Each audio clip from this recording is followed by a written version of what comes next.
సరి అయినటువంటి నడవడి కలిగినటువంటి వారు, ధర్మమును అనుష్ఠించాలనేటటువంటి పూనిక ఉన్నవారు, పాపముతో కూడిన జీవనము చెయ్యకూడదనేటటువంటి పట్టుదల కలిగినటువంటి వారు, ప్రయత్నపూర్వకంగా కోరి కోరి మంచివారని నమ్మి ఒకరి దగ్గర ఆశ్రయాన్ని పుచ్చుకుని ఇక్కడ మన రోజులు చక్కగా వెళ్ళిపోతాయని నమ్మి ఉండగా, అటువంటి వారికి ప్రమాదము కలిగేటటువంటి పనిని ఎవరు ఆశ్రయం ఇచ్చారో వాళ్ళు చేస్తే వాళ్ళ పాపపు నడువడిని లోకము గమనించి గుర్తించి వాళ్ళకి అపకీర్తి వచ్చేటట్టుగా మాట్లాడుకోదా అని అడిగింది ఆవిడ.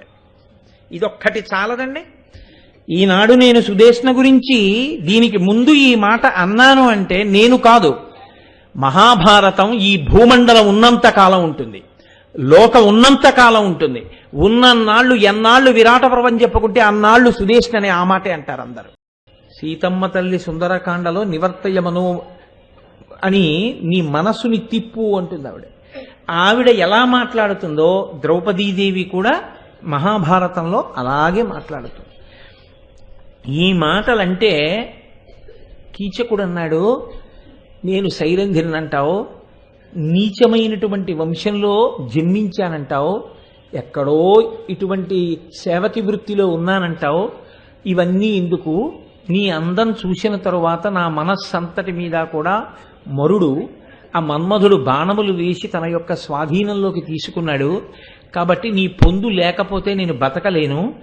నేను మన్మథ బాణముల చేత చనిపోయిన తరువాత అయ్యో పాపం నేను అనవసరంగా చంపేశానని ఏడిస్తే మాత్రం నేను బతుకుతానా అన్నాడు.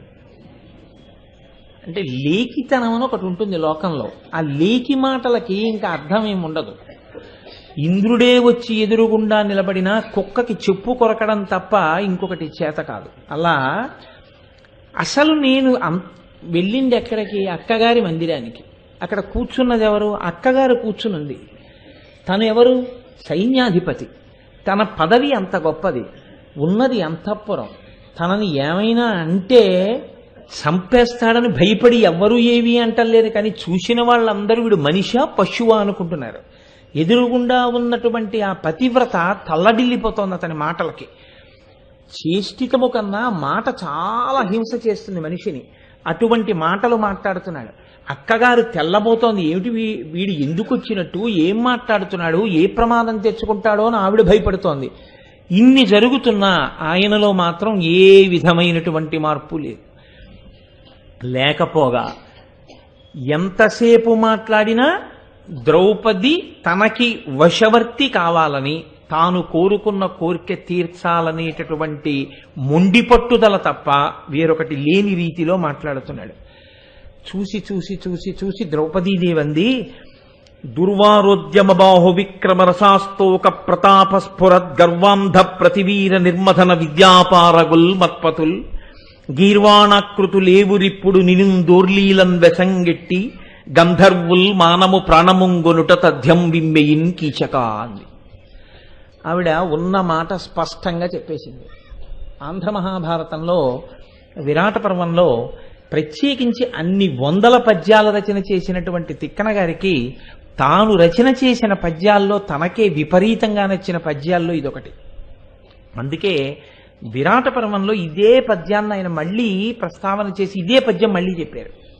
దుర్వారోద్యమ బాహు విక్రమ రసాస్తోక గర్వాంధ ప్రతివీర నిర్మదన విద్యాపారగుల్ మత్పతుల్ గీర్వాణాకృతులేవురిప్పుడు నినుందోర్లీలన్ వెసన్ గట్టి గంధర్వుల్ మానము ప్రాణమున్గొనుట తథ్యం విమ్మెయిన్ కీచక.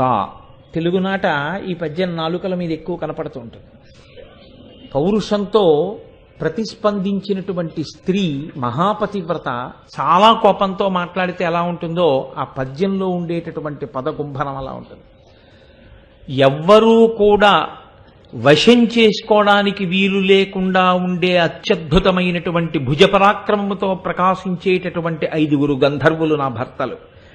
వాళ్ళు చాలా సునాయాసంగా నిన్ను చంపేస్తారు కీచక. ఏమనుకుంటున్నావు? హద్దు మీరి ప్రవర్తిస్తున్నావు. ఇప్పటికైనా నీ హద్దు నువ్వు తెలుసుకున్నావా బ్రతుకుతావు, నీ హద్దు నువ్వు కానీ దాటావా నశించిపోతావు. అందని ద్రాక్ష పళ్ళకి ఎప్పుడూ ప్రయత్నించకూడదు.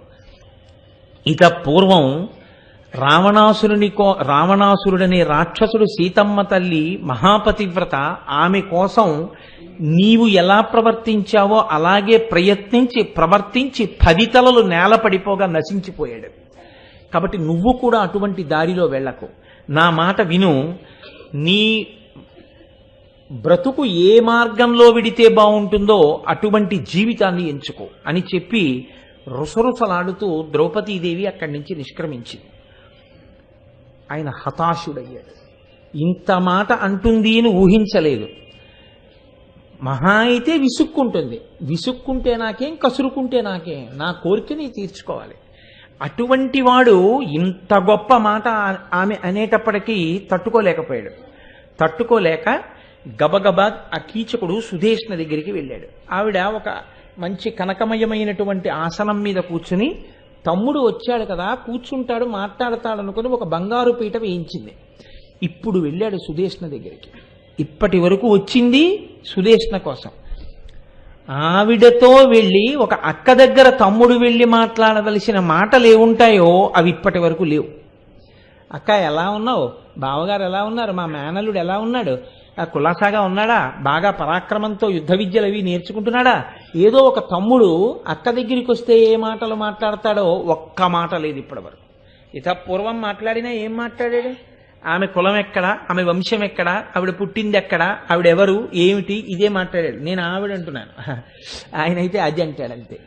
కాబట్టి ఈ మాటలని సుధేష్ణ దగ్గరికి వెళ్ళి కూర్చుని అన్నాడు, రాగరసమగ్నుడయ్యే సైరంధ్రి చూచి. తెలిసిపోతోంది చూస్తూ ఉంటేనే ఇతని యొక్క పరిస్థితి బావులేదు. ద్రౌపదీదేవి యందు రాగరసమగ్నుడైపోయి ఉన్నాడు. కాబట్టి ఇతన్ని ఇప్పుడు నేను ప్రయత్నపూర్వకంగా నిగ్రహించడం కూడా చాలా కష్టమే అని అనుకుంటున్న సమయంలో వెళ్ళి కూర్చుని అంటాడు, నువ్వు ఏం చేస్తావో నాకు తెలియదు, నువ్వు ఎలాగా నాకు సాయపడతావో తెలియదు, కానీ ఇప్పటి వరకు అంతఃపురంలో నీ ముందరే తిరిగి నీకు పరిచర్యలు చేసినటువంటి ఈ సైరంధ్రి ఎక్కడికో దూరంగా వెళ్ళింది. ఆమెతో నాకు పొందు కలిపి తీరాలి, నువ్వు ఆ సాయం చేసి పెట్టాలి. ఆ సాయం చేసి పెట్టకపోతే నిష్కారణంగా మదనుడి బాణములకు నేను చచ్చిపోతానక్క అన్నాడు. లోకంలో బహుశా ఏ తమ్ముడు ఏ అక్క దగ్గరికి వెళ్ళి ఇంత అసహ్యకరంగా మాట్లాడడానికి సిద్ధపడతాడు అని నేను అనుకోవట్లేదు. అంటే కామాతురాణం నభయం న లజ్జ, కామాతురత కలిగిన వాడికి భయమా లజ్జ, కాబట్టి అంత మాట మాట్లాడగలిగాడు. ఆవిడనుకుంది చూసి, రాగరసమగ్నుడయ్య సైరంధ్రి చూచి అకట దీననింకేమి ఉపాయమగునో వలదు తగదన్న ఉడిగెడు వడవీడు మాయదైవము ఏనేమి చేయుదాన. ఆవిడంది, ఇంతమంది కాంతలున్నారు కదరా నీ దగ్గర, వాళ్ళందరూ నీ యందు అనురక్తలైన వాళ్ళు, ఎంతో సంతోషంగా నీతో క్రీడించడానికి సిద్ధపడేవాళ్ళు, వాళ్ళని విడిచిపెట్టి ఈ సైరంధ్రి మీద నీ దృష్టి పెట్టుకున్నావు. చిట్ట చివరికి వీడు దైవం వలన ఏమైపోతాడో అనుకో. కారణం ఏమిటంటే ఆవిడ మొట్టమొదట ద్రౌపదీదేవితో మాట్లాడినప్పుడే ఆవిడ షరతు పెట్టింది, నాకు 5 గంధర్వులు పతులున్నారు, ఎవడు నన్ను చూడకూడని చూపు చూస్తాడో వాడిని ఆ రోజు రాత్రే కీళ్లకి కీళ్లు తీసి మట్టు పెడతారు అని చెప్పింది. అందుకని భయపడి చాలా బోధ చేసింది సుధేష్ణ. బోధ చేసి ఆవిడంటుంది, బలవిక్రమ సంపన్నులు కల రేవురు దాని పతులు గంధర్వులు, వారల తలచిన నా చిత్తము తలకెడు, అది ఏల నీకు తమ్ముడ చెప్పుమా. తమ్ముడా అంది. అంటే కొన్ని సంబోధనలు పిలిచినప్పుడు ఆప్యాయతని ఆవిష్కరిస్తాయి. వినరా అన్నట్టుగా ఉంటుంది. అన్న శమింపు మన్న తగదల్లుడు కాడిది మెనకోడలవు మన్నన సేయు మన్న వినుమాన్ని సంపుట రాసపాడి కాదన్న సుకీర్తివై మనగదన్న మహాత్ములు పోవు త్రోవ పోవన్న భవత్ సహోదరి కదన్న నిను శరణంబు వేడదన్నట్టుంది దేవకీదేవి భాగవతంలో ఆ కంసుడితోటి. అన్న అన్న అన్న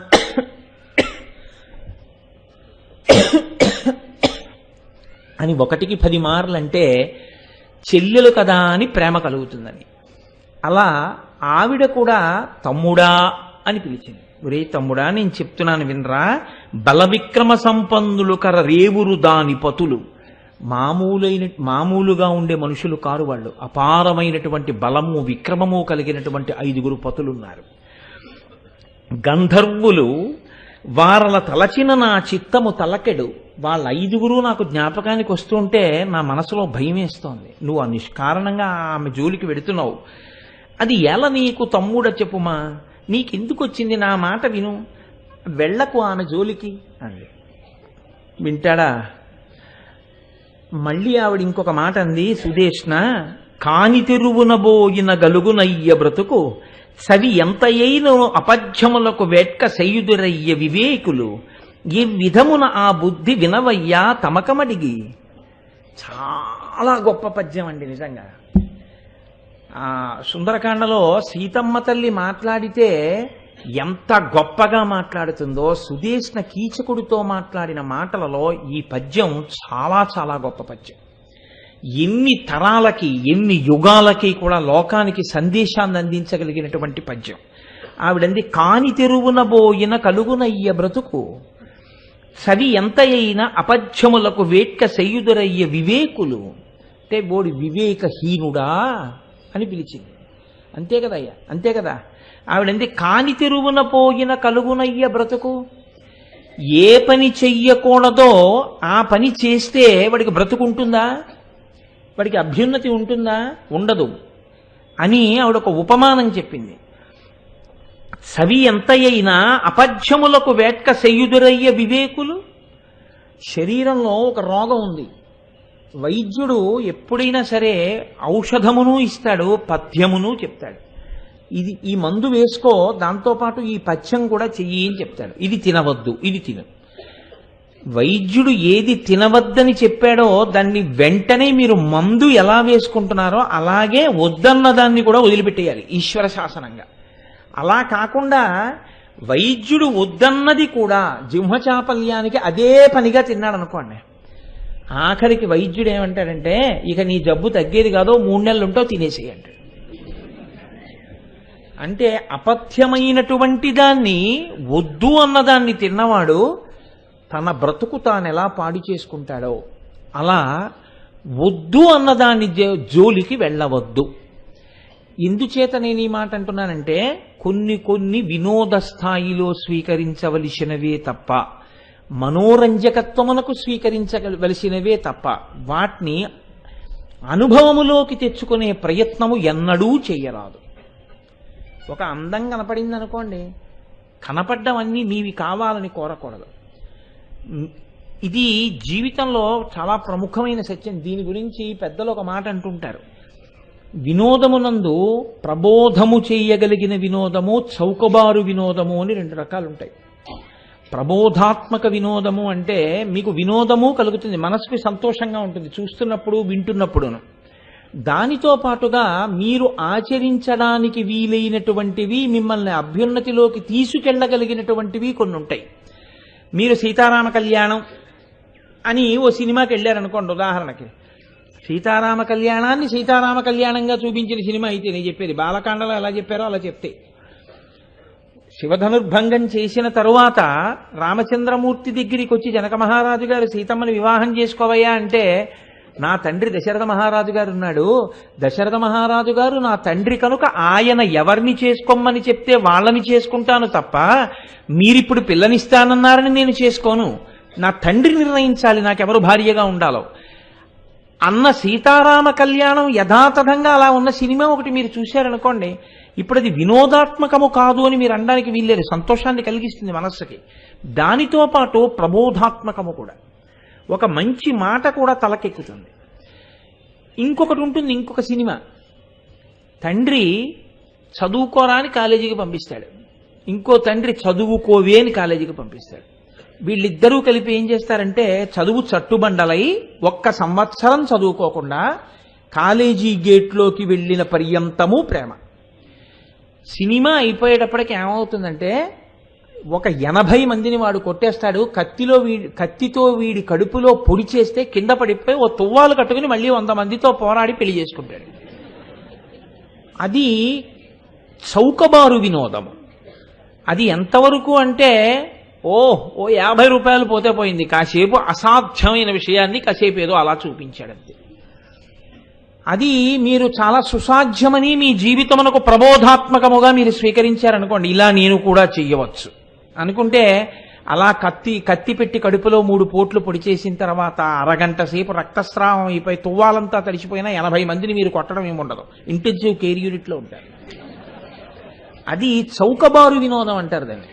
అది ఒక్కనాటికి అసలు సంభవం కాదు, ఆయన కూడా డూప్ పెట్టుకుని చేసిన వాడే. అంత చౌకబారు దాన్ని మీరు ఆదర్శంగా తీసుకుంటే జీవితాలు పాడైపోతాయి. కాబట్టి హద్దు తెలుసుకోవాలి. సన్నని సరళ రేఖ ఒకటి ఉంటుంది జీవితంలో. చూసి మీరు ఆకర్షింపబడవలసినది, మీరు ఆనందించదగినది ఉంటుంది.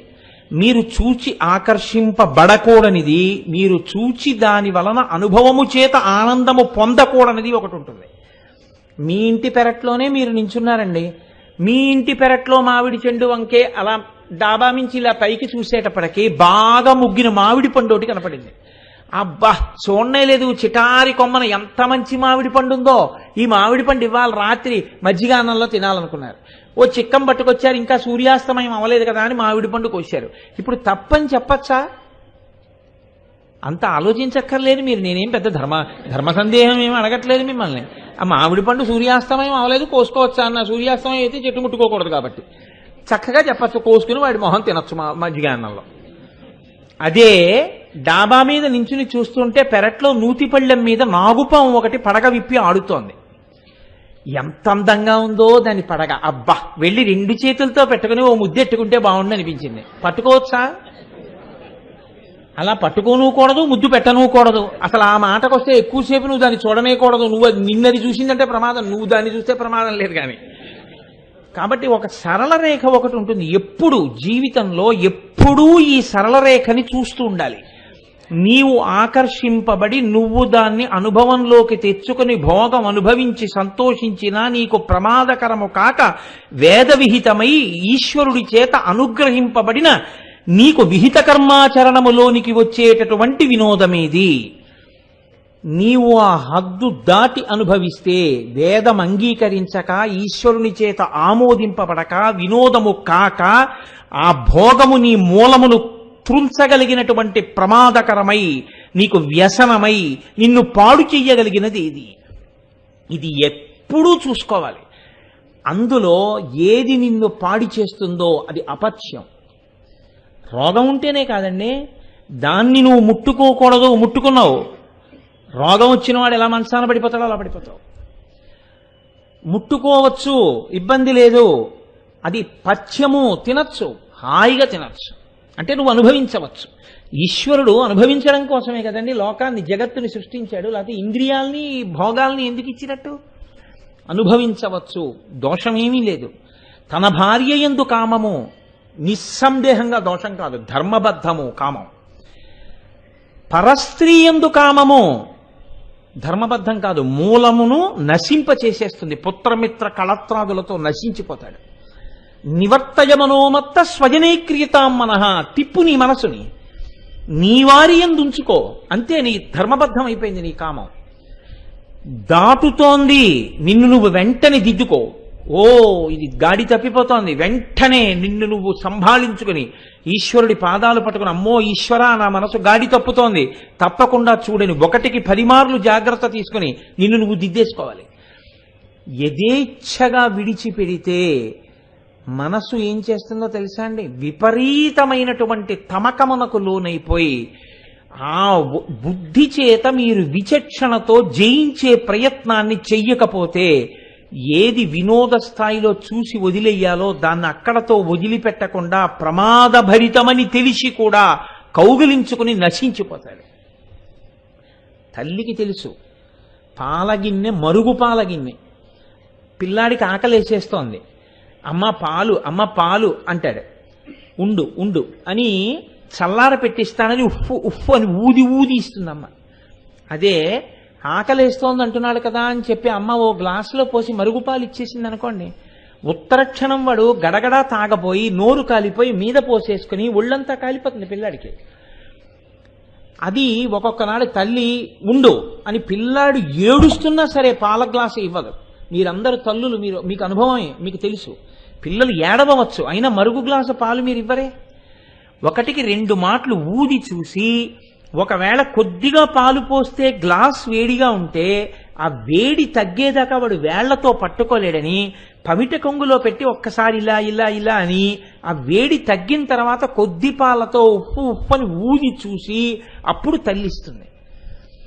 తల్లి పిల్లాడికి అవసరమైన పాలిచ్చేటప్పుడు ఎంత జాగ్రత్త తీసుకుందో, ఈశ్వరుడు నీకు లోపల ఒక తల్లిని పెట్టాడు, బుద్ధి. ఆ బుద్ధితో నీ మనసు తమకమును పొందకుండా నిన్ను నీవు నిగ్రహించుకుని పథ్యమా అపథ్యమా అని చేస్తున్నది. ఇది నా మూలఘాతియా, నాతో పోతుందా, నాతో పాటు నా ముందు పుణ్యం చేసుకుని పైలోకాలు పొందినటువంటి 10 తరాలు కింద పడిపోతాయి ఒక్కొక్క తప్పుకి. అందున పరస్త్రీయందు వ్యామోహం అనేటటువంటిది దారుణాతి దారుణమైన పాపం. కాబట్టి నాకు ఇటువంటి అధర్మమైన బుద్ధి ఏమిటి? ఇది ఇంకొకరు ఎంత చెప్పినా తలకెక్కేది కాదు. మీరు నన్ను క్షమించెదరుగాక. మీరు బాగా ఆలోచించండి. ఎంత బోధ చెయ్యండి ఎక్కదు. మీరు మీ మనసుని తిప్పుకోవలసి ఉంటుంది. మీ మనసుని మీరు తిప్పగలిగితే, ఆ సరళ రేఖని మీరు దాటకపోతే మీరు భద్రంగా ఉంటారు. మీరు, మిమ్మల్ని నమ్మిన వాళ్ళందరూ భద్రంగా ఉంటారు. మీకు ఆ సరళ రేఖని అతిక్రమించకుండా ఉండడం చేత కాకపోతే ఖచ్చితంగా ఆ భద్రతని పోగొట్టేసుకుంటారు. ఏదైనా ఇంతే లోకంలో. మీరు చాలా జాగ్రత్తగా గుర్తుపెట్టుకోండి. ఆనాడు సుదేష్ణ మహాతల్లి అక్కగారి ప్రేమతో ఎంత గొప్పగా చెప్పిందో, కానీ ఏదైనా అంతే, వాక్కైనా అంతే. నేను మాట్లాడుతున్నాను కదా అని ప్రేమతో మాట్లాడాననుకుని మాట్లాడకూడని మాటలు మాట్లాడినా అంతే. నీవు పెద్దల యొక్క అనుగ్రహాన్ని పోగొట్టేసుకుంటావు. నీకు ఎంతవరకు పరిమితి ఉందో అంతవరకే మాట్లాడాలి. నీ పరిమితిని దాటి మాట్లాడే నీ అధికారం నీకు లేదు. గౌరవించారు కదా, తల మీద పెట్టుకున్నారు కదా, ప్రేమిస్తున్నారు కదా, ఎంతో ఆప్యాయంగా ఉన్నారు కదా అని నెత్తికెక్కి పనికిమాలిన మాటలు మాట్లాడి నీ పరిధిని నువ్వు అతిక్రమిస్తే నీ స్థానం ఏమిటో నీకు చూపించబడుతుంది. ఆనాడు బాధపడవలసి ఉంటుంది. అది ఏ విషయంలోనైనా. మాట విషయంలో పథ్యము అపథ్యము చూడండి. ఒక్కొక్కసారి కించిత్ అవకాశం ఇచ్చారు, స్వేచ్ఛనిచ్చారని తొందరపడి మాట్లాడతారు. నేను ఎందుకు ఈ మాట చెప్తున్నానో తెలుసా అండి? ప్రత్యేకించి నాకు ఒక వ్యక్తి తెలుసు. జ్వరం పడిపోయాడు 10 రోజులు. బాగా స్నేహంగా ఉన్నాడు కదా అని చెప్పి ఒక అధికారి దగ్గరికి వెళ్ళి తొందరపడి స్వతంత్రించి వ్యక్తిగతంగా ఏదో మాట్లాడిపోయాడు. ఆయన ఇలా చూసి అన్నాడు, don't exceed your limit, don't come to me here after అన్నాడు. అంతే, 2 మాటలు. వారం రోజులు జ్వరం పడిపోయాడండి. Don't exceed your limit, don't come to me here after. ఎప్పుడు నీ పరిధిని అతిక్రమించకు, ఇక ముందు ఎప్పుడు నా దగ్గరికి రాకన్నాడు. అంతే, అయిపోయింది. వారం రోజులు జ్వరం పడ్డాడు. ఆ మాటకి భయపడిపోయి బెంగ పెట్టేసుకుని, అయ్యయ్యో నేను నా లిమిట్ ఎక్సీడ్ అయిపోయాను, గబుక్కునిలా అన్నాను, ఆయన ఎంత కోపడ్డాడో, ఇప్పుడు నా బ్రతుకు ఎలాగా, ఎంత కడుపులో పెట్టుకుంటాడో అని భయపడిపోయి జ్వరం వచ్చేసింది వారం రోజులు. ఆ తర్వాత ఏదో సర్దుబాటు అయింది, అది వేరు విషయం అనుకోండి. పేర్లు ఎందుకు ప్రస్తావన చెయ్యాలి? కాబట్టి ప్రతిదానికి పథ్యము అపథ్యము. ఇది శరీర ఆరోగ్యానికే కాదు, మనిషి జీవిత అభ్యున్నతికి కూడా బాగా తెలుసుకుని ఉండాలి. ఏ పరిమితిలో మీరు ఉండాలి, ఏ పరిమితిని మీరు దాటకూడదు. ఏదైనా అందం ఎంతసేపు అంటే మీ పరిమితిలో మీరున్నంతసేపే. మీ పరిమితిని దాటిపోయారనుకోండి, భరించడం కష్టమైపోతుంది. ఎప్పుడూ పరిమితిలో ఉన్న దాని అందం, ఆ సంతోషం వేరుగా ఉంటాయి.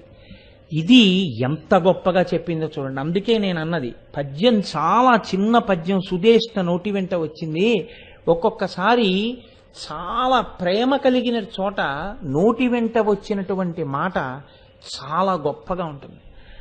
అది జీవితాన్ని దిద్దగలిగినదై ఉంటాయి ఆ మాటలు. అంత గొప్ప మాట మాట్లాడింది సుదేష్ణ. ఇప్పుడు చెప్పండి, సుదేష్ణ కీచకుడిని ఉద్దేశించి చెప్పినటువంటి ఆ పద్యం కేవలం ఆ సందర్భానికి సరిపోతుందా? ఈ మాట జీవితంలో జ్ఞాపకం పెట్టుకుంటే, పథ్యము అపథ్యము ఈ 2 తెలుసుకుంటే జీవితంలో జాగ్రత్తగా ఉండడం కూడా మీకు అలవాటు అవుతుందా? ఖచ్చితంగా అలవాటు అవుతుంది. మీకు అంతవరకు ఎందుకండి, నేను ఒక మాట చెప్తాను. మీరు సమాజంలో బ్రతుకుతున్నప్పుడు మీకు కించిత్ ఇష్టం లేనటువంటి వ్యక్తి, ఆయన మాట తీరు మీకు ఇష్టం ఉండదు, ఆయన నడవడి మీకు ఇష్టం ఉండదు, ఆయన వ్యవహార శైలి మీకు ఇష్టం ఉండదు, ఆయన వ్యక్తిగత జీవితం మీకు ఇష్టం ఉండదు. ఇన్ని ఇష్టం లేకపోయినా మీరు ప్రతిరోజు ఆయనతో కలిసి కూర్చుని ఒక 6 గంటలో 7 గంటలో పని చేయాలనుకోండి, ఇప్పుడు మీరు ఆయనతో దెబ్బలాట పెట్టుకుంటారా? మీకు తిన్నా తినకపోయినా కరివేపాకు ఉప్మాలో ఉండొచ్చు, మీకు ఇష్టం లేకపోవచ్చు, కానీ మీ పళ్ళెంలోకి వస్తుంది. మీరు లాఘవంగా ఏరి పక్కన పెట్టి మీకు కావలసిన ఉప్మా తింటున్నారా లేదా? అలా ఓర్పుతో మీరు ఎంతవరకు అవసరమో అంతవరకు కలిసి ఉండాలి. మీకు అక్కర్లేని విషయంలో కక్ష పెంచుకోకుండా ఉదాసీనతతో విస్మరించి మీరు మీ జీవితాన్ని ప్రశాంతంగా గడుపుకునే ప్రయత్నం చేయాలి. ప్రతి చోట ఉంటుంది ఈ సరళ రేఖ. ఇది అర్థమైతే ఏది తినకూడదో ఏది తినాలో పథ్యం చెప్పినట్టే జీవితం కూడా అర్థమవుతుంది. ఆవిడ అంటోంది, నాన్న ఇది నీకు తెలియదా?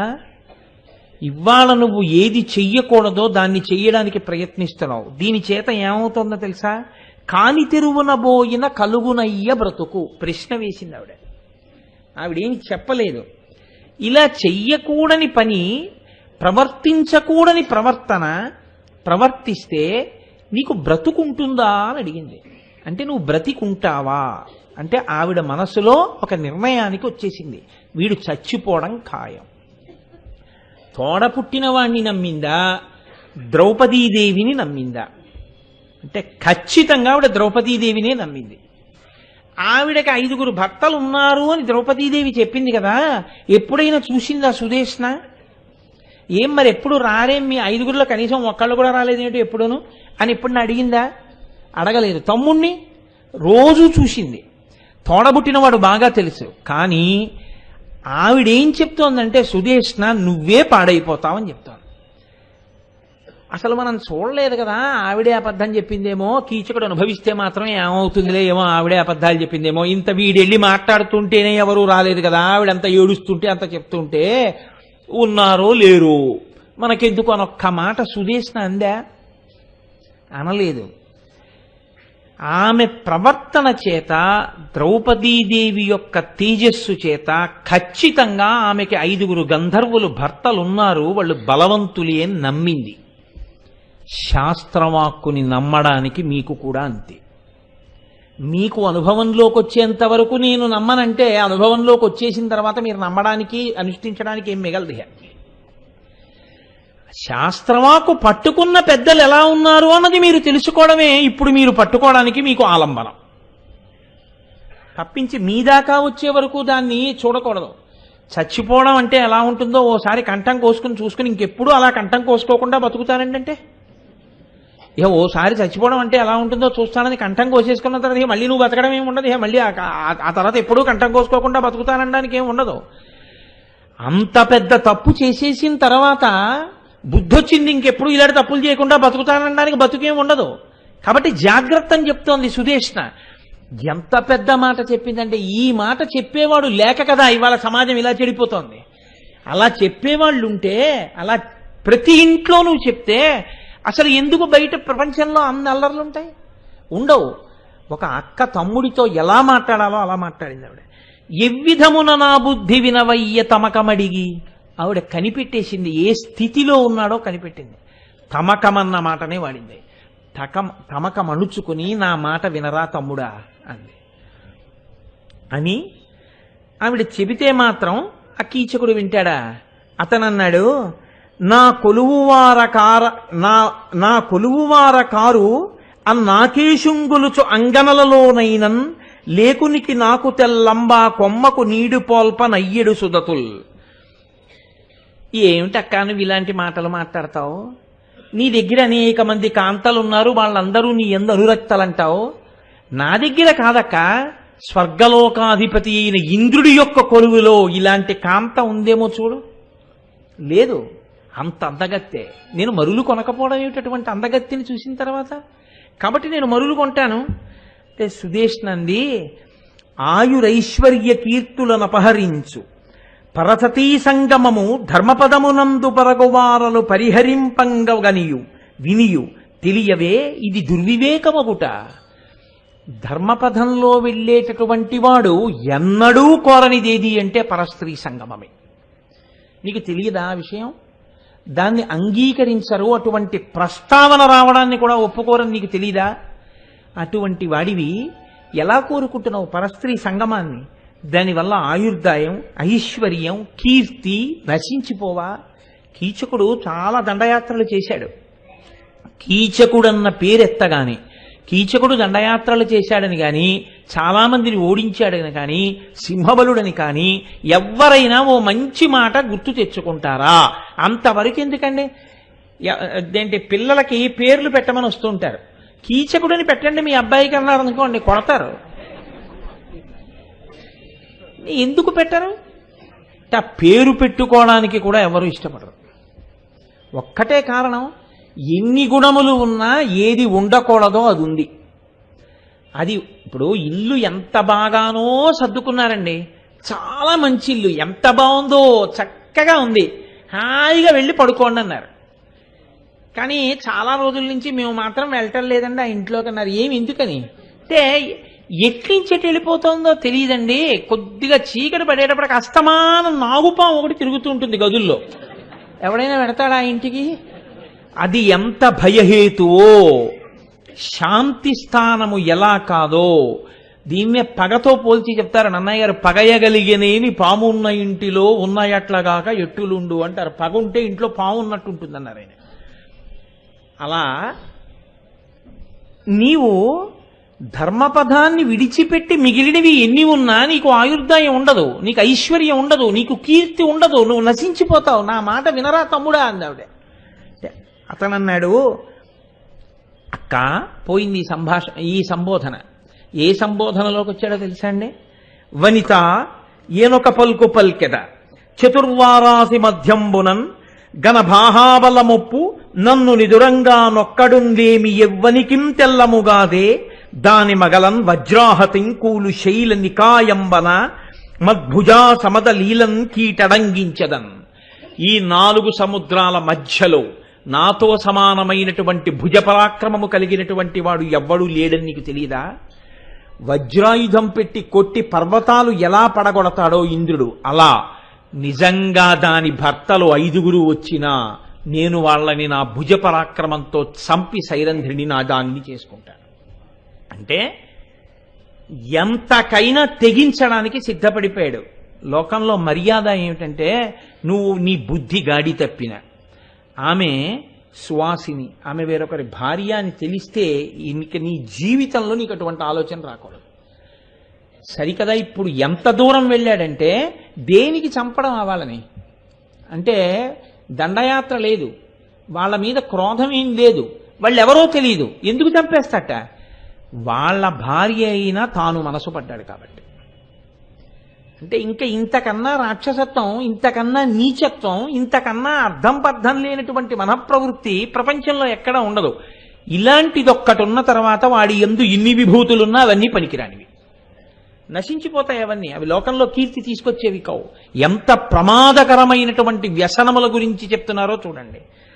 కాబట్టి బుద్ధులు చెప్పుటెల్లనటువో విడు మిమ్మెయినైనా సౌఖ్య సంసిద్ధియునర్పు నాకు ఎడసేసిన తాపము రూపుమాపు నా వృద్ధియు కోరుదేని అవివేకివి నీవని నన్ను ఇట్లు సంబద్ధములైన వాక్యములు పల్కక వే పిలిపింపు కోమలిన్. నువ్వు నాకు ఊరికే బుద్ధులు చెప్పడం, అవివేకి, నీకు వివేకం లేదు, నీకు ధర్మం లేదు, నువ్వు పాడైపోతావు, ఈ కబుర్లు చెప్పద్దు. నాకు నిజంగా ఉపకారం చెయ్యాలని నువ్వు అనుకుంటుంటే ఉత్తర క్షణం ఎక్కడుందో ఆమెను పిలిపించు, ఆమెతో నాకు పొందు చేకూరేటట్టుగా చెయ్యి. ఒక అక్కతో ఒక తమ్ముడు మాట్లాడుతున్నమాట అని అనుచు దైన్యంబునొందెడు ఆననంబుతోడ దిగ్గున లేచి తోయదాక్షి చరణ పీఠము కడ చక్క జాగి మ్రొక్కియున్న ఆ దేవి కనుగొని చిన్నబోయి. ఇంత కోపంగా మాట్లాడుతున్నవాడు హఠాత్తుగా బహుశా ఒక ఆలోచన వచ్చి ఉంటుంది. ఛీ దుర్మార్గుడా, ఇలాంటివి నన్ను అడుగుతా ఏంటి, పో మీ బావగారికి చెప్పైతే వెళ్ళి, నాకు అంతఃపురంలో ఉన్న ఒక కాంత మీద మనసు పడ్డాను, పొందు చేకూర్చమని మీ బావగారిని అడుగు. నేనా ఆడదాన్ని ఇంకో ఆడదాన్ని నీతో పొందు కలపడానికి ప్రయత్నించేది అంటుందేమో, నేను ఇంత వ్యగ్రతతో మాట్లాడానన్న అనుమానం ఏదో వచ్చింది వాడికి. వెంటనే అంటే తాననుకున్నది సాధించడానికి ఎంత నైత్యమునకైనా దిగజారిపోతాడు.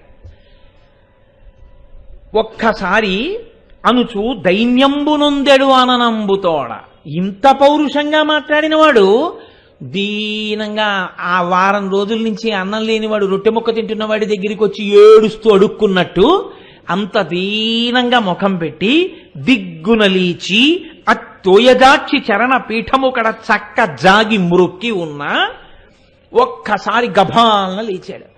అక్కా నువ్వు ఈ ఉపకారం చేయకపోతే చచ్చిపోతానక్కా అన్నాడు. అని గభాలన నేల మీద పడిపోయి ఆవిడ 2 పాదాలు పట్టేసుకుని గట్టిగా తన తల తాటించి నేల మీద పడిపోయి బోర్లా నమస్కారం చేశాడు.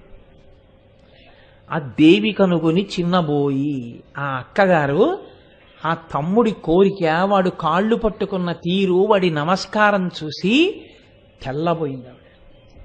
ఇలాంటి వాళ్ళు ఉంటారా లోకంలో?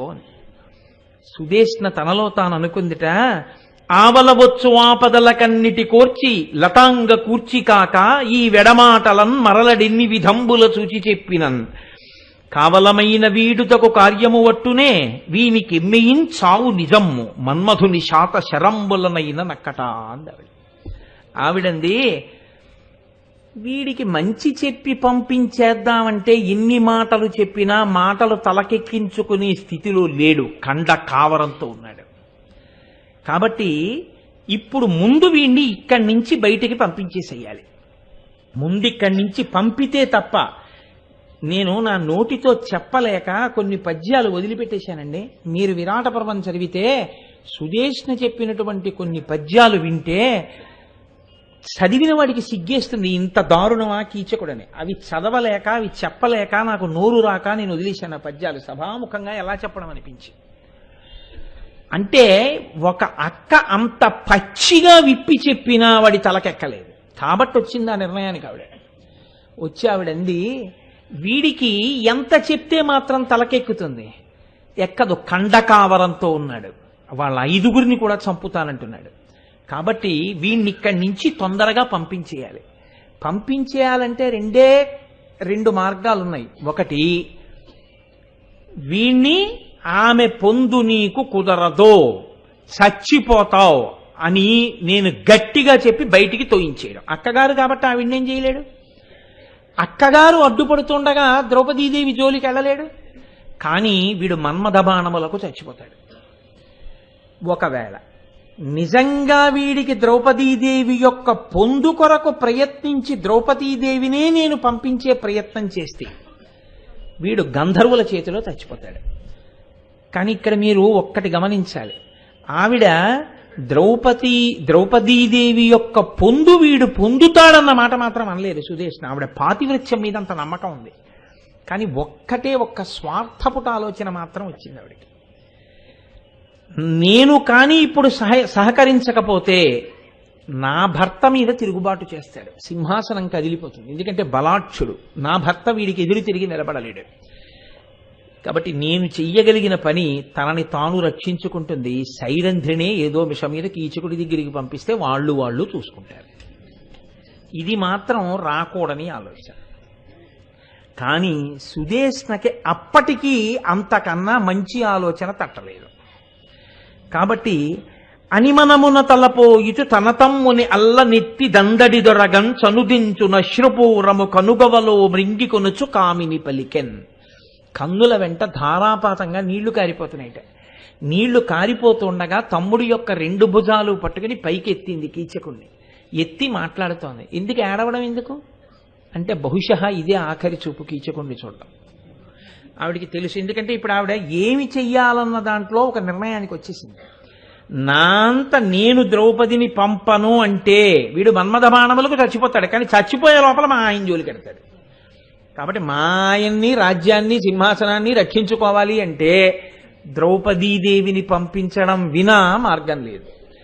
పంపించిన తర్వాత మాత్రం కీచకుడే చచ్చిపోతాడు. అంతకు తప్ప ఇంకొక అమంగళకరమైన ఆలోచన ఆవిడికి లేదు.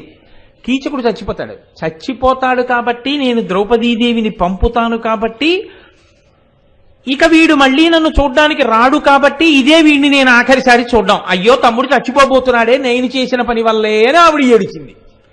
ఆవిడ ఎందుకు ఏడిచిందో వాడికి అర్థం కాలేదు. అది విచిత్రం అని కీచకుడితోంది. ఇంత దళరనేల ఎమ్మియినైనను కొమ్మ నలరించి కూర్చుటరుదే, ఉమ్మలంబు దక్కి ఊరటతోడ నీ వేగు మసలవలవదింక ఇచట. ఇంక నువ్వు ఇక్కడ ఉండద్దు, నీ విరహాన్ని ఓర్చుకో.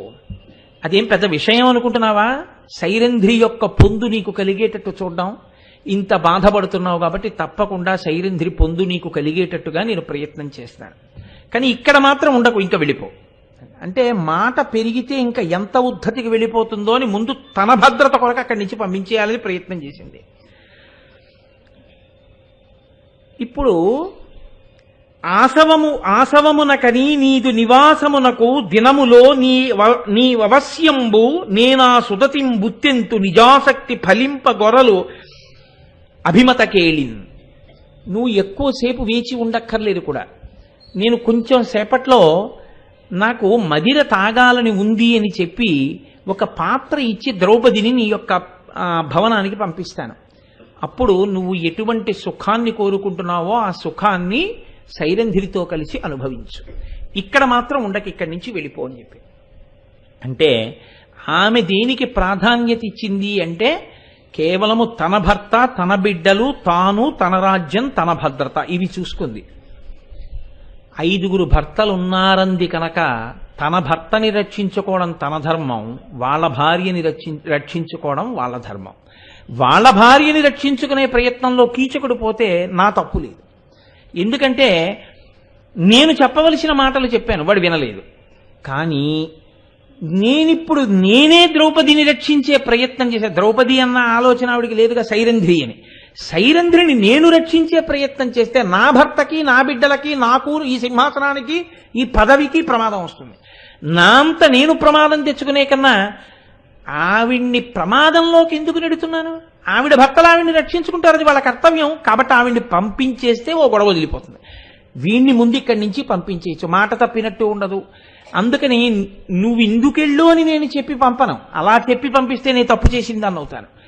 మదిర కోసం పంపినట్టు పంపుతాను, కాగలకార్యం గంధర్వులు చూసుకుంటారు. ఇది ఆవిడ మనసులో ఆలోచన. ఎంత గొప్పగా తనని తాను సమర్థించుకుని ఆలోచించినా ఒక్కటి మాత్రం దోషం ఉందా లేదా అందులో? ద్రౌపదీదేవిని అవమానించాలని ఆవిడ కొరకు తహతహలాడుతున్నటువంటి కీచకుడి ఇంటికి నీచపు పనులకు పంపను అని మాట ఇచ్చినటువంటి సుదేష్ణ అబద్ధం చెప్పి నాకు మదిర కావాలి, దాహమేస్తోంది అని చెప్పి కీచకుడికి ఎందుకు ద్రౌపదిని తాను పంపిస్తోందో ఒకలా ప్రమాణం చేసి, ఒకలా ద్రౌపదీదేవితో మాట్లాడి ఆమెకి కాంచన పాత్ర ఇచ్చి పంపడంలో మాత్రం ఒక ఆడది చెయ్యకూడనటువంటి తప్పు పని సుదేష్ణ చేసియే ఉన్నది. కాబట్టి ఇప్పుడు ఆవిడ ధార్మికమైన నడువడి ఉన్నది అని నిర్ధారించడం కుదరదు. కేవలము తన స్వార్థం తాను చూసుకుందంతే. ఆవిడ కర్మ అన్న ఆవిడకి వదిలేసింది. ఏ కష్టం వల్ల ఏడాది పాటు ఉంటానందో, ఈ ఏడాదిలో ఒకవేళ ఆమెకి ఆమె భర్తల యొక్క రక్షణ లభిస్తుందో లేదో, ఒక్క ఏడాది ఉండి వెళ్ళిపోతానని అడిగింది కదా, ఈ లోపల ఆవిడ బతుకు పాడైతే ఎవరు జవాబుదారి? దీన్ని మాత్రం ఆవిడ ఆలోచించలేదు. ఎందుకంటే ఆ బాధ్యత నేను ఎత్తుకుంటే నా బతుకుండదని. ధర్మం కోసం తమ బ్రతుకులే సంశయాత్మకమైన స్థితిలోకి వెళ్ళిపోయిన విడువని వారు కొందరు. తమ స్వార్థమా ధర్మమా అన్న ప్రశ్న వస్తే ధర్మంలా రంగు వేసి స్వార్థాన్ని మొగ్గు చూపేవాళ్ళు కొందరు. పైకి దొరకరు, చాలా ధర్మంగా ఉన్నట్టుంటారు, ధార్మికంగా ఉన్నట్టుంటారు, కానీ లోపల మాత్రం పచ్చి స్వార్థమే. మీకు సుదేష్ణ చెప్పేటటువంటి మాట, సుదేష్ణ యొక్క ప్రవర్తనలో ఇది ఖచ్చితంగా కనపడుతుంది. అది కాదు, ఎంత ప్రమాదమే రాని, ఎంత మిన్ను విరిగి మీద పడిపోని ధర్మము తప్పకుండా ఉంటే అది ద్రౌపదీదేవి యొక్క చరిత్ర లాంటి చరిత్ర. అందరూ ద్రౌపదీదేవి గారిలా ఉంటే, ఆ తల్లిలా ఉంటే ఇంకేమండి లోకంలో? అందరూ ధర్మరాజు గారిలా ఉంటే ఇంకేమి లోకంలో?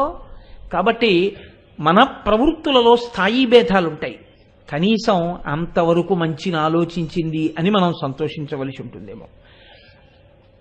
ఇక్కడి నుంచి వెళ్ళిపోయాడు. నేను ఎన్ని పద్యాలు చెప్తే మాత్రం దానికి పెద్ద అవసరం ఉంటుంది కనుక తాను మోహంతో పరితపిస్తున్నాడు. ఎక్కడ చూసినా ద్రౌపదీదేవియే కనపడుతోంది. ఆమె వచ్చినట్టు, తనని స్పృశించినట్టు, తాను కౌగిలించుకున్నట్టు భ్రాంతిని పొందుతున్నాడు. ఈలోగా సుదేష్ణ ద్రౌపదీదేవిని పిలిచింది. పిలిచి ఒక మాట చెప్పింది. కీచకుని ఇంట ఎప్పుడు వాసవియగు బహువిధముల వారుని కలుగున్. కీచకుడి ఇంట్లో ఎప్పుడు అనేక రకములైనటువంటి వారుని ఉంటుంది. అది కేవలం మత్తెక్కించేటటువంటి హీనమైన కళ్ళు కాదు. వారుని అనేటటువంటిది రాజులు సేవిస్తారు. ఒక స్థాయిలో చాలా గొప్ప పదార్థం. అటువంటి వారుని కీచకుడి ఇంట్లో ఉంటుంది. అంటే ఎవరింట్లో ఏముంటుంది అన్నదాన్ని బట్టి మీరు ఆ ఇంటి గౌరవాన్ని చెప్పేయచ్చు. అటువంటి ఫోటోయా వాళ్ళ ఇంట్లో ఉంటుందన్నారు అనుకోండి, ఆ ఇంటి సంస్కారం చెప్పచ్చు. వాళ్ళ ఇంట్లోన మీరు ఎటువైపుకి తల తిప్పండి ఈశ్వరుడి యొక్క చిత్ర విచిత్రమైన మూర్తులు ఉంటాయి తప్ప ఆ ఇంట్లో మీరు సెర్చ్ లైట్ వేసి వెతికినా ఇంకొక ఫోటో కనపడదు అన్నారు అనుకోండి, ఆ ఇంటి సంస్కారాన్ని చెప్పచ్చు. ఆ ఇంట్లోన మీరు కబ్బోర్డ్లన్నీ కింద బారేసి వెతకండి, కనీసంలో కనీసం ఒక వారపత్రిక కనపడదు. అన్ని భగవత్ సంబంధమైన సాహిత్యం ఉంటుందన్నారు అనుకోండి, ఆ ఇంటి సంస్కారాన్ని మీరు చెప్పవచ్చు. ఆ ఇంట్లోన బహురకములైన కళ్ళు ఉంటుంది. ఎటువంటిది కావాలంటే అక్కడ దొరుకుతుంది, వెళ్ళి తీసుకురండి అన్నారు అనుకోండి, ఆ ఇంటి సంస్కృతి చెప్పవచ్చు కదా. సరే, నేను ఇంకంతకన్నా దాని గురించి మాట్లాడడం ఎందుకులేండి. మా కీచకుడు ఇంట్లో అవన్నీ ఉంటాయి. వేతని అతటికి కొనిరమ్మ చూతముగాని నీ గమనవేగంబున్. నటిస్తోంది సుదేష్ణ. ఎంత పెద్ద నటన చేస్తోందో తెలుసా అండి. ఇది పెద్ద తప్పు సుదేష్ణలో. అతి నిజంగా తను విపరీతమైన దాహం వచ్చినట్టు, అంత దాహం వల్ల ఏది తాగినా దాహం తీరనట్టు, ఇప్పుడు తాను ఆ మదిర తాగితే తప్ప తన దాహం తీరదన్నట్టు. చూడండి, మనం చాలా దాహంగానో చాలా ఆర్తితోనో ఉన్నాం అనుకోండి, తొందరగా ఒక్క గ్లాసులు మంచినీళ్ళు పట్టరావే, ముందు వెక్కిళ్ళు వచ్చేస్తున్నాయి అంటాం. అంటే ఇప్పుడు దేనికన్నా ప్రధానం ఏది అంటే ఆ గ్లాసులు మంచినీళ్ళే. అలా ఎంత చమత్కారంగా మాట్లాడిందో తెలుసా అండి. నువ్వు తొందరగా వెళ్ళి నాకు కాస్త మదిర పట్టుకురా మా తమ్ముడి ఇంటి నుంచి. ఎందుకో తెలుసా, ఎంత దాహంగా ఉందో, ఆ మదిర తాగితే తప్ప నా దాహం తీరదు. ఇలా వెళ్ళి అలా వచ్చేయాలి, అంత తొందరగా వచ్చేయే. ఇలా వెళ్ళలా వచ్చేసే పరిస్థితుల్లోకి ద్రౌపదిని తాను నెడుతోందో, అంతకన్నా ప్రమాదకరమైన పరిస్థితిలోకి నెడుతోందో ఖచ్చితంగా తెలుసు సుదేష్ణకి.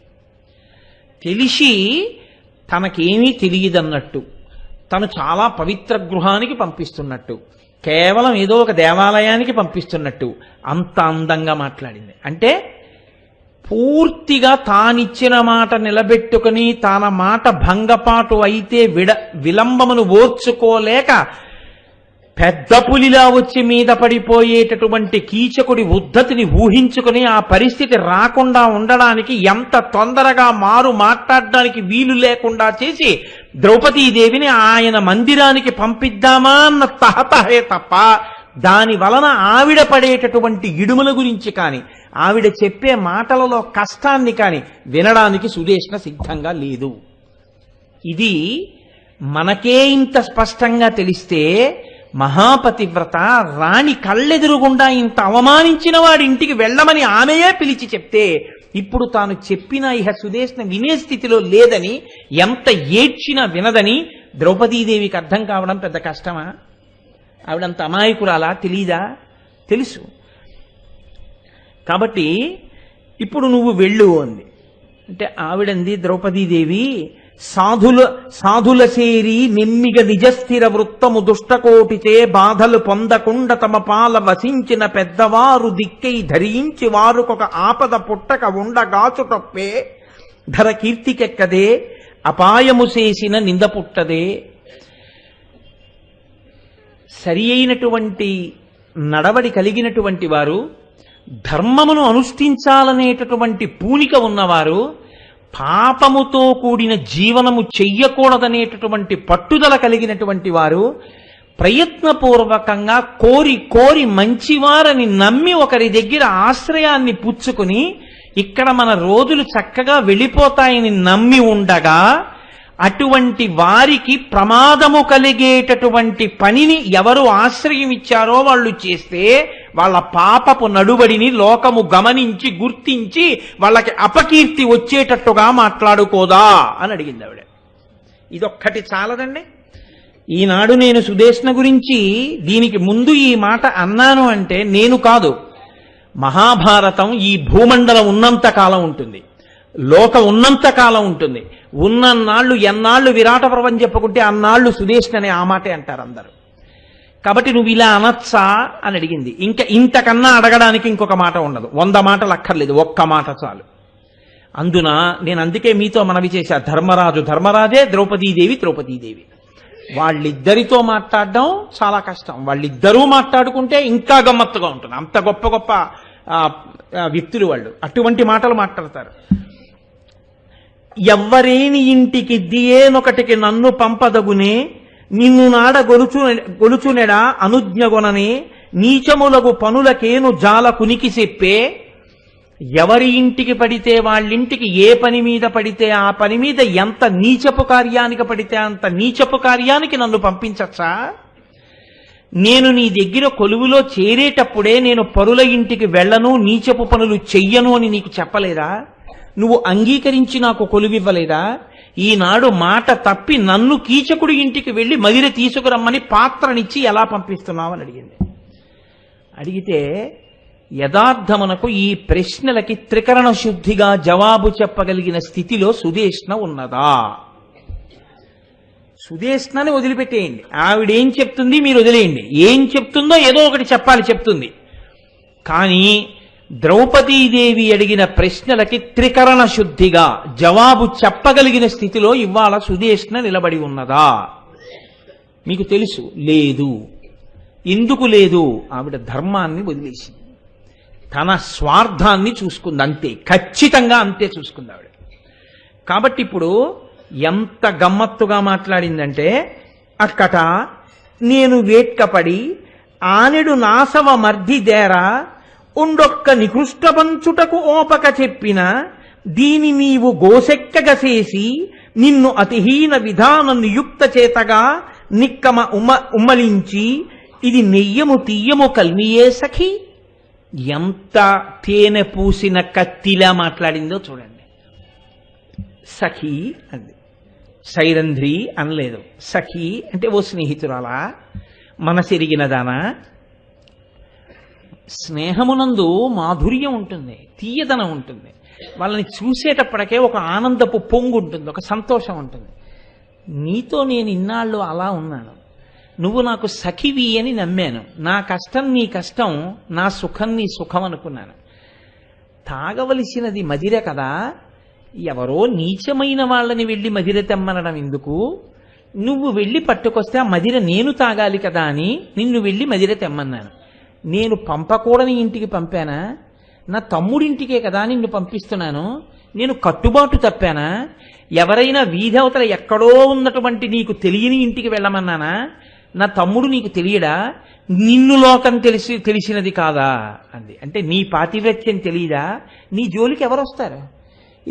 నీకెందుకు భయం వెళ్ళడానికి? అంటే నీకు అసలు నువ్వు భయపడవలసిన అవసరం ఏమిటి?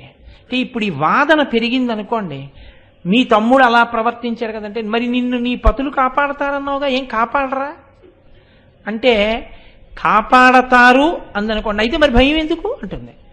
కాపాడలేరేమోనమ్మా అందనుకోండి, మరి అటువంటిప్పుడు కాపాడతారా? ఒక రాత్రిలో కీళ్లు విరుస్తానని ఎలా చెప్పావు అంటుంది. ఇప్పుడు ఎటు తిరిగిన ఇబ్బంది. పైగా ఈ వాదన పెరిగితే అజ్ఞాతవాసం భంగం అయ్యే వరకు కథ వెళ్ళిపోతుంది. ఎందుకంటే ఇప్పుడు ఆవిడ ఏం చేయాలి? అయితే ఈ సంగతి మా ఆయనకి చెప్తాను అలాగే. అయితే చెప్పు నీ భర్తలకి చెప్పొద్దని నేను అన్నా కదా. ఆవిడ ఎలాగో అనుకుంది చచ్చిపోతాడు కీచకుడని. ఇప్పుడు ధర్మరాజుని పిలుస్తుందా, భీముణ్ణి పిలుస్తుందా, అర్జునుణ్ణి పిలుస్తుందా, నకులుణ్ణి పిలుస్తుందా, సహదేవుణ్ణి పిలుస్తుందా? పిలవకపోతే ఆవిడ కర్మ, పిలిస్తే కీచకుడి కర్మ, నాది ఉత్తమ కర్మ. ఇది సుదేష్ణ ఆలోచన. ఎంత గొప్పగా ఆలోచించిందో. ఒక్కొక్కళ్ళ ఆలోచన ఎంత గమ్మత్తుగా ఉంటుందో, తమ స్వార్థం కోసం ఎంత గొప్పగా పాచిక వేస్తారో చూడండి. కాబట్టి ఇప్పుడు ఆవిడ అడిగినది ధర్మబద్ధమైన ప్రశ్న. సుదేష్ణ మనసులో ఒకటి పెట్టుకుని పైకి ద్రౌపదీదేవి మళ్లీ మాట్లాడడానికి వీలు లేని రీతిలో మాట్లాడుతోంది గడుసుతనంతో. అది కేవలం గడుసుతనం. ఇప్పుడు నిద్రపోయిన వాణ్ణి లేపచ్చు, నిద్రపోతున్నట్టు నటిస్తున్న వాడిని ఎవరు లేపగలరు? కాబట్టి ఇప్పుడు తెలియదా సుదేష్ణకి? కాబట్టి ఇప్పుడు తాను ఇంకా మాట్లాడటం ఎందుకు? తాను ఇంకా మాట్లాడవలసినటువంటి అవసరం లేదు, తెలిసిపోతోంది. కాబట్టి ఇప్పుడు ఆవిడ భయకంపితురాలు అయిపోయింది. ఎందుకు భయకంపితురాలు అవ్వాలంటే, ముందు నుయ్యి వెనక గొయ్యి. భర్తల్ని పిలవగలదు, కానీ అజ్ఞాతవాసం భంగం అయిపోయింది, తన వల్ల భంగం అయిపోయింది. భర్తలు 5 మళ్ళీ 12 ఏళ్ళు అరణ్యవాసం చెయ్యాలి, అందుకని పిలవలేదు. అలాగని కీచకుడి దగ్గరికి వెళ్ళగలదా? పాతివ్రత్యాన్ని కోల్పోలేదు. కాబట్టి ఆవిడ ఎంత నలుగుడు పడిపోయిందంటే భోరు భోరు భోరు భోరున ఏడ్చేసింది. ఆ కష్టం లోపల ఇమడక కళ్ళ నీళ్లగా పర్యంతమైపోయి, పంపుల వెంట నీరు కారిపోయినట్టు గొట్టాల్లోంచి కన్నుల వెంట నీరు కారిపోయి, ముఖమంతా ముంగురులు చిమ్ముకుపోయి, ఒళ్ళంతా వణికిపోయింది. కీచకుడి ఇంటికి తాను వెళ్ళి కీచకుడి ముందు నిలబడ్డామంటే ఆ భయంతో అడుగులు తడబడిపోతూ ఒక్కటే ఒక్క నమ్మకం ఆవిడికి, నా పాతివ్రత్యము నాకు అండగా ఉండగా నన్ను కీచకుడు చెనకగలడా, స్పృశించగలడా? ఈ ధైర్యంతో ఆవిడ బయలుదేరి సుదేష్ణా మందిరంలోంచి బయటికి అడుగులు వేసింది. సూర్యకిరణములు తన మీద పడ్డాయి. ఎంతటి ధర్మమూర్తో, ఎటువంటి తల్లో చూడండి. సూర్యుడి యొక్క కిరణములు తన మీద పడ్డాయని ఆవిడ పరమ భక్తితో, ఈశ్వరా ఇలా అంటే ఎండకన్నెరుగని తల్లి అంటుంటారు చూసారా, సూర్యుడు కూడా చూడని తల్లి అంతఃపురంలో నివసించినదని ఆమె మేలిముసుగు సరిచేసుకుని సూర్యనారాయణమూర్తి వంక చూసి ప్రార్థన చేసి ఒక నమస్కారం చేస్తోంది. ఇదే నేను మీతో మనవి చేసిన మాట. మహాభారతంలో మెరుపులున్నాయి. ఒక్కొక్క పరిస్థితిలో, ఎంత క్లిష్టమైన సందర్భంలో కూడా ఈశ్వరుడు ఆదుకోగలడు, ఆయన తప్ప దిక్కు లేదు. ఎంత కష్టమైనా సరే ఇది ఎలా విడుతుందని మీరు అనకండి. ఈశ్వరుణ్ణి నమ్మితే విడి తీరుతుంది, ఖచ్చితంగా అభ్యున్నతిలోకి వచ్చి తీరుతారు. నమ్మిన వాళ్ళ చరిత్రలే దానికి తార్కాణములు. నమ్మి బతికిన వాళ్ళు మహోన్నతమైనటువంటి స్థితులలో ఉన్నారు. నమ్మి బతికిన వాళ్ళు ఎంతో సంతోషంగా ఉన్నారు. నేను ఉపన్యాసంలో చెప్తే కోటేశ్వరరావు గారు తన వాక్యాన్ని సమర్థించుకోవడానికి చెప్పారు అంటారు. కానీ నేను ఒక మాట చెప్తున్నాను, ఎన్ని ఉదాహరణలు చూపించినా వాటికి అంతు దరి అన్నది ఉండదు.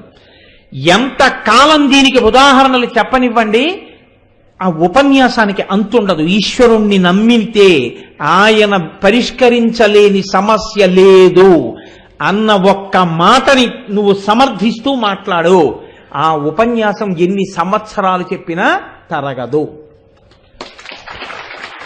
కాబట్టి ఆ పూనిక ఉండడం గొప్పతనం, ఆ భక్తి ఉండడం గొప్పతనం. ఇతపూర్వం కూడా ఇటువంటి కష్టంలో ఆవిడ కృష్ణ పరమాత్మని నమ్ముకునే జీవితంలో పైకొచ్చింది. కానీ ఆ నమ్మకం త్రికరణ శుద్ధిగా ఉండాలి. ఏదో తప్పక అప్పటికి నమ్మినట్టు నటించడం కాదు, ఆ నమ్మడం తిరుగులేనిదై ఉండాలి. అలా తిరుగు లేకుండా, అది నువ్వు యాదృచ్ఛికంగా అనుకోకుండా నువ్వు నమ్మి ఒక్క మాట అన్నా చాలు, ఆ మాట నిన్ను కాపాడి తీరుతుంది. నేను పైకి చెప్పలేక, కక్కలేక, మింగలేక సతమతమైపోతున్నాను, కానీ యథార్థం మీకు ఆవిష్కరిస్తున్నాను. ఎన్నో మార్లు మీకు చెప్పాను, మీలో పెద్దలు ఎన్నో మార్లు విన్నారు. ప్రత్యక్ష ఉదాహరణ నా ఇంట్లోనే ఉంది. చిన్నతనంలో 2-3 ఏళ్ల వయస్సులో ఉండగా నా కూతురు తాతగారు వచ్చారని పరిగెట్టుకుంటూ తాతగారండి అని ఇలా నాలుక బయట పెట్టి పరిగెత్తినప్పుడు ఇల్లు కడిగితే పీచు వెనక్కి వెళ్ళి గడప మీద పడిపోతే నాలుక మధ్యకి తెగిపోయింది. ఇంత ముక్కతో నాలుక వేలాడుతోంది. నేను ఆనాడు పిల్ల విపరీతమైన తెలుపుగా ఉండేది. ఆ పిల్లని పట్టుకుని ఒక డాక్టర్ గారి దగ్గరికి తీసుకెళ్లేటప్పటికే ఒళ్ళంతా నెత్తుటి మయం. నాలుక ముక్క ఇంతే పట్టుతో వేలాడుతోంది. నేను చెప్తున్న ఈ మాటలు కుట్టిన డాక్టర్ గారు కూడా వింటారు ఒకనాడు. కోటేశ్వరారు ఈ సందర్భం చెప్పారే అనుకుంటారు. ఆ నాలుక తెగిపోతే ఒక డాక్టర్ దగ్గరికి తీసుకెడితే ఆయన అన్నారు, అయ్యో బాబోయ్ నేను చూస్తూ చూస్తూ కుట్టలేనండి, ఇంకెవరి దగ్గరికన్నా తీసుకెళ్ళండి అన్నారు. ఒక మహానుభావులు తండ్రి కొడుకులు ఉండేవారు ఆ రోజుల్లో. ఎంతమందిని ఎంతో ఆప్యాయంగా చూసేవారు ఆ డాక్టర్లు. ఆ పెద్దాపురం ఊళ్ళో నేను ఉన్నప్పుడు నేను ఆ డాక్టర్ గారి దగ్గరికి తీసుకెళ్లి, డాక్టర్ గారు ఇలా నాలుక తెగిపోయిందండి అంటే ఆయన అన్నారు, రాజమండ్రియో ఎక్కడికో తీసుకెళ్లాలండి, ఇప్పుడు ఈ నాలుక కుట్టడం కష్టం, ఎనస్థీషియా ఇస్తే ఈ వయసు పిల్లకి పక్షవాతం వస్తుంది, పైగా నాలుక ఇప్పటికే కొద్దిగా నీలంగా అయిపోతుంది, ఇక కుట్టడం కుదరదు, ముక్క కత్తిరించేస్తాను, కానీ ఇక జీవితంలో ఈ పిల్లకి మాట రాదు అంటే నేను అన్నాను, అలా కత్తిరించేయడం అనేటటువంటిది నేను తట్టుకోలేను డాక్టర్ గారు, ఎలాగోలా కుట్టేస్తే అన్నాను. ఎలాగో అలా కుట్టేయడం అంటే నోరు బద్దలు తీసి పట్టుకుంటే ఏదో చెప్పు కుట్టినట్టు కుట్టేయాలంటేనండి అన్నారు. అంటే పిల్ల ఏడుపు. అప్పుడు మా ఇంట్లో ఒక బంధువు ఉండేవాడు, ఇంజనీరింగ్ చదువుకుంటే, ఆ పిల్లవాడిని పట్టుకోమంటే వాడు నోరు తెరిచి పట్టుకున్నాడు, గట్టిగా 3-4 ఏళ్ళు తెరిచి పట్టుకుంటే ఏదో కుట్టేశారు, తిత్తులు కింద వచ్చేసింది నాలుక. వచ్చేవాళ్ళు వెళ్ళేవాళ్ళు, పడిపోయిందంటే పిల్ల అండం రావడం, ఏదమ్మా నోరు తెరు, ఏది నాలుకేది అండం.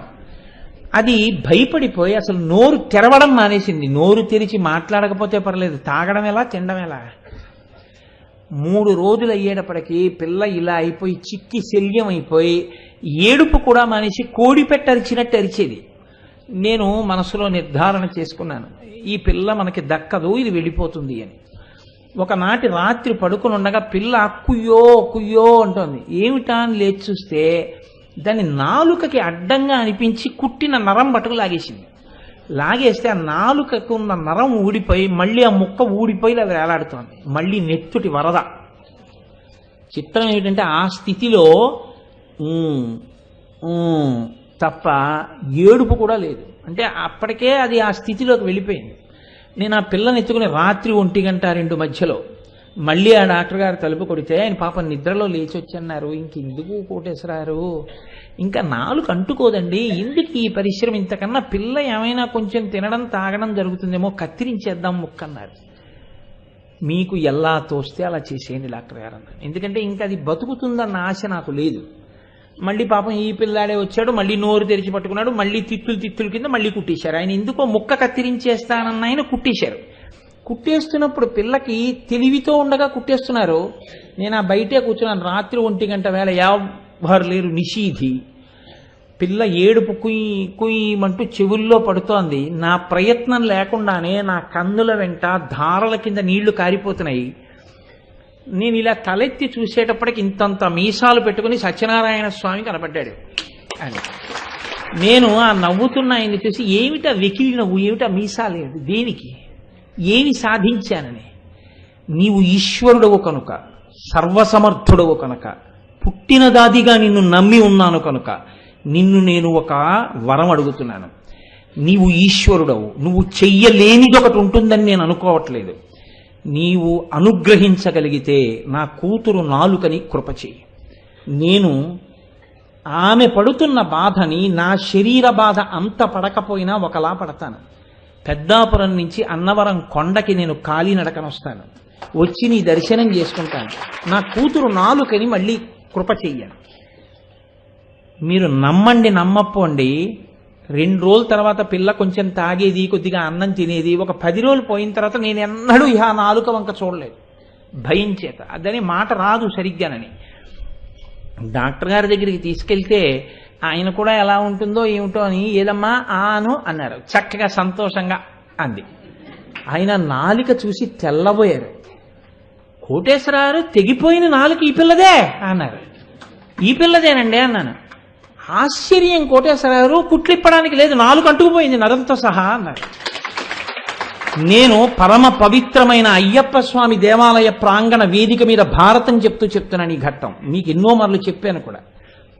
ఆ పిల్లకి ఇప్పటికీ ఎప్పుడైనా నన్ను నాన్నగారండి ఎందుకండి అన్ని డేట్లు ఇచ్చేస్తారు, అంత అలిసిపోయి కూడాను, ఏం కొన్నాళ్ళు విశ్రాంతి తీసుకోకూడదా, ఎందుకు ఆ ఉపన్యాసాలు మీకు అంటే, అమ్మా ఇప్పుడు ఇంత నోటితో నా మీద అరుస్తున్నావు, కానీ నేను ఎవడి గురించి చెప్పుకున్నానో వాడేనమ్మా నీకు ఈ నోరిచ్చిన వాడంటాను. ఆడపిల్లకే మార్చి 11వ తారీఖున కన్యాదానం చేసి నేను కృతార్థుడనవుతున్నాను. కాబట్టి నేను ఆ మాటని అంత ఒత్తి చెప్పడం వెనక కారణం అది. ఉన్నాడా లేడా ఈశ్వరుడు? ఉన్నాడు. మీరు జరగదన్నది జరిపించగలడు. మీరు నమ్మగలిగితే చాలు. ఎవరి జీవితంలోనైనా అంతే. ఆ పూనిక ఉంది ద్రౌపదీదేవికి. ఆవిడికి ఆ నమ్మకం ఉంది. కాబట్టి ఇప్పుడు భర్తల్ని పిలిస్తే అజ్ఞాతవాస భంగం అవుతుంది. కాబట్టి ఆ తల్లి బయటికి వచ్చి ప్రత్యక్ష సాక్షి, కంటికి ఎదురుగుండా కనపడేటటువంటి పరమాత్మ స్వరూపం సూర్యనారాయణుడు. ఆయన వంక చూసి ఒక నమస్కారం చేసింది.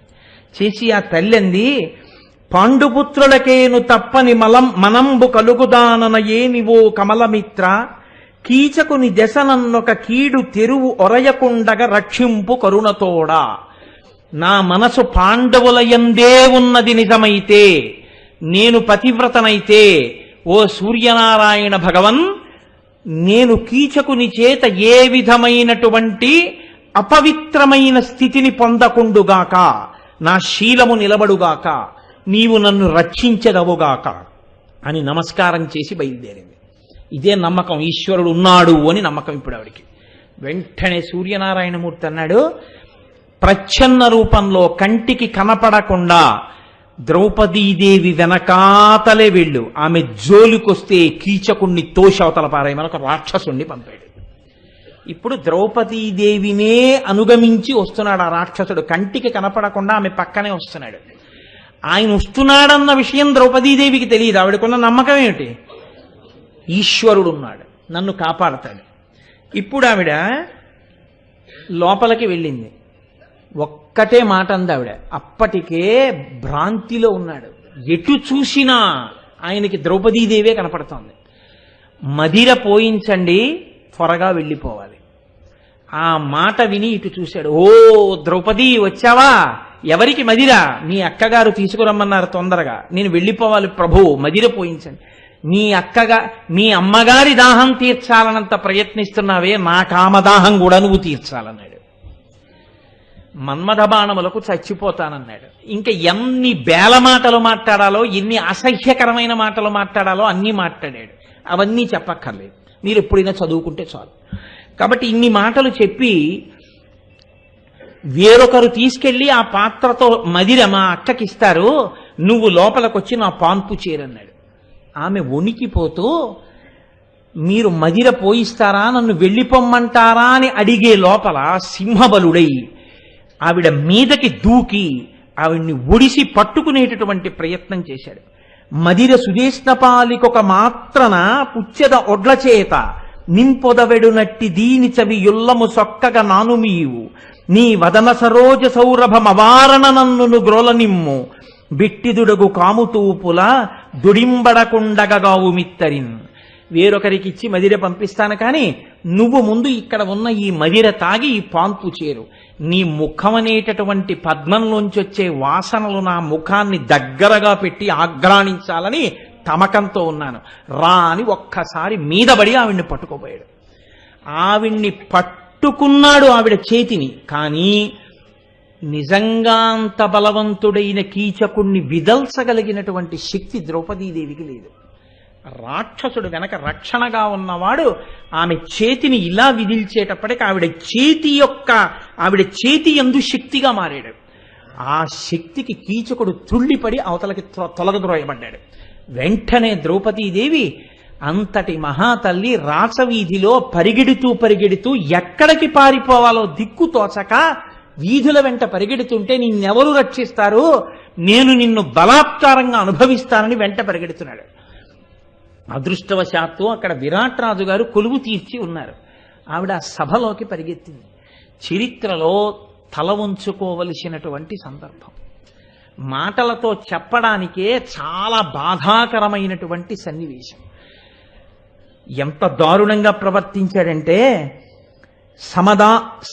సమద వారణము జంగమలత వెనుకొని సరభసంబున బట్ట జను విధమున, క్రూర దానవుడు భూచారి నిర్జర కాంత బొదువు రయమ్మున పోవు భంగి, ఘోర గృధ్రము సుకుమార నాగాంగన పటుగతి ఒడియంగ బారుకరణి, ప్రబల బిడాలంబు బాలశారిక మీద నడరి సత్వరముగ నురుగుమాట్కి సింహబలుడచ్చు దగ్గరత జిగురబోడి పజ్జ గడుబిడి దగిలి కోపంబుగదురా ఒడిచి తలపట్టి దిగిచి మహోగ్రవృత్తి గొంకు కొసరించుకుయులేక కులదాచే.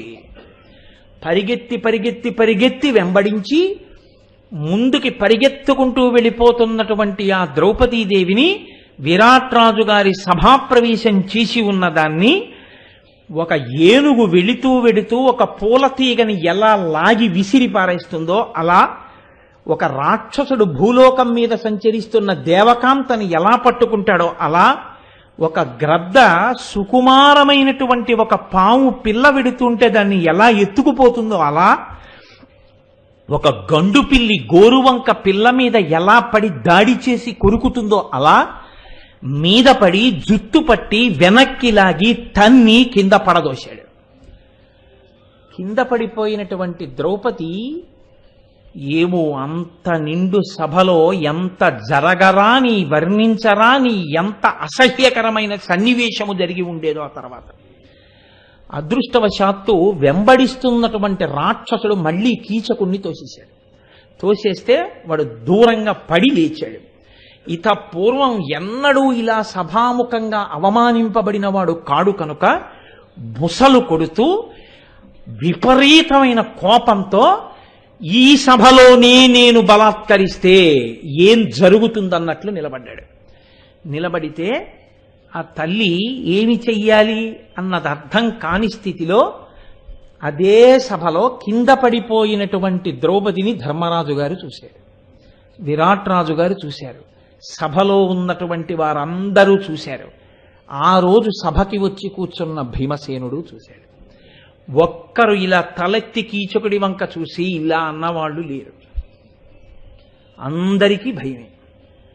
మనకెందుకంటే మనకెందుకు, పాపం ఈ మనుష్యకాంతకి ఎంత ప్రమాదం వచ్చింది అని సానుభూతి చూపించేవాళ్లే.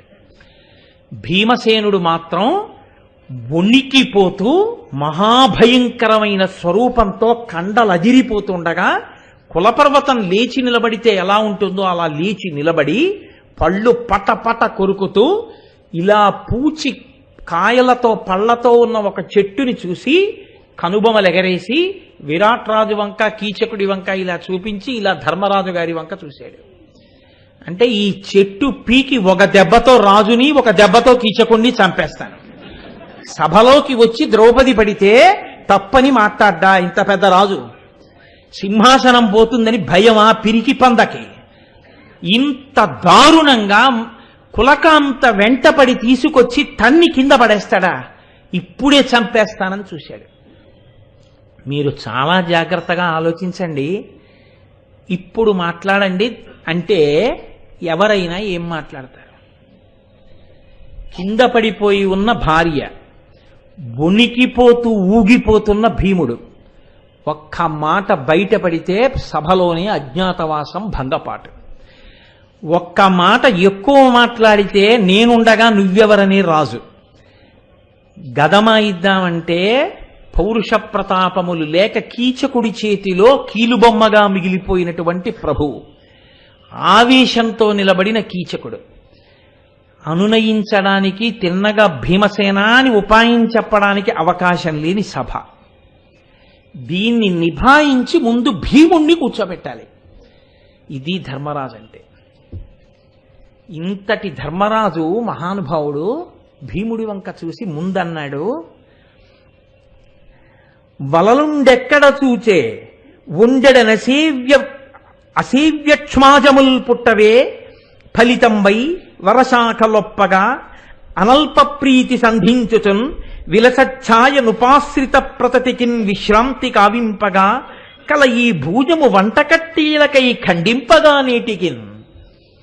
అరెరెరే, పూలతో పళ్లతో పెద్ద పెద్ద కొమ్మలతో వచ్చి ఆశ్రయించి కూర్చున్న వాళ్ళకి నీడనిస్తూ ఇంత పెద్దగా పెరిగినటువంటి పచ్చగా ఉన్న ఈ చెట్టుని భీముడు చూస్తున్నాడు. పీకుతాడా?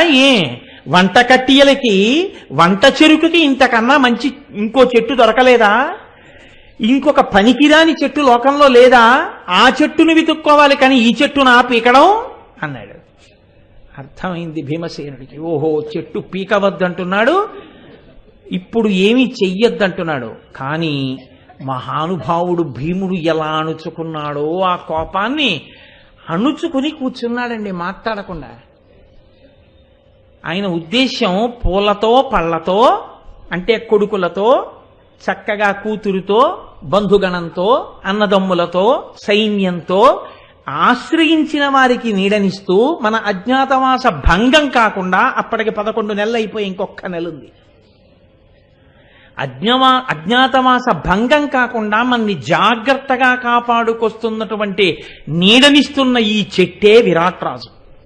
ఆ చెట్టుని పీకేయడం ఎటువంటిదో, విరాట్ రాజుని చంపేయడం అటువంటిదే. బయటపడిపోతాం. చంపేస్తావు కీచకుణ్ణి, విరాట్ రాజుని. ఎందుకు చంపేశావని ప్రజలందరూ అడిగితే ఈమె నా ఇల్లాలని చెప్తావా? ఏమని చెప్తావు? కాబట్టి చెట్టు పీకవద్దు, ఉపశాంతి పొందు. ఈ మాటలు ధర్మరాజు గారు చెప్తే భీమసేనుడు ఉపశాంతి వహించి కూర్చున్నాడు.